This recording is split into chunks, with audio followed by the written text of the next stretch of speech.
প্রিয় ভিউয়ার্স, আসসালামু আলাইকুম।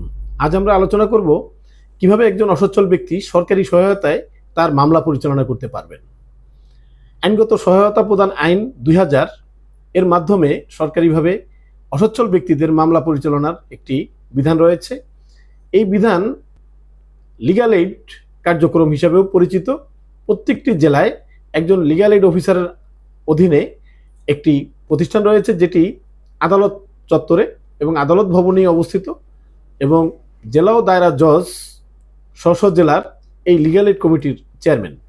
একজন অসচ্ছল ব্যক্তি যিনি তার আর্থিক সঙ্গতি নেই, কিন্তু কোনো না কোনোভাবে তিনি মামলায় হয় বিচার প্রার্থী হয়েছেন অথবা কোনো কারণে তিনি আসামি হয়েছেন, তো সেই ক্ষেত্রে তিনি যে জেলা লিগ্যাল এইড কমিটির চেয়ারম্যান বরাবরে একটি আবেদন করবেন।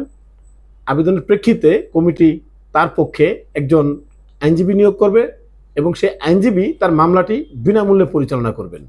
ওই ব্যক্তি মামলা পরিচালনার জন্য কোনো অর্থ ব্যয় করতে হবে না, এবং তিনি তার প্রতিটি তারিখেই তিনি শুধুমাত্র তার নিজের উপস্থিতি যথেষ্ট প্রয়োজন অনুসারে, কিন্তু কোনো আর্থিক প্রয়োজনীয়তা এখানে নেই।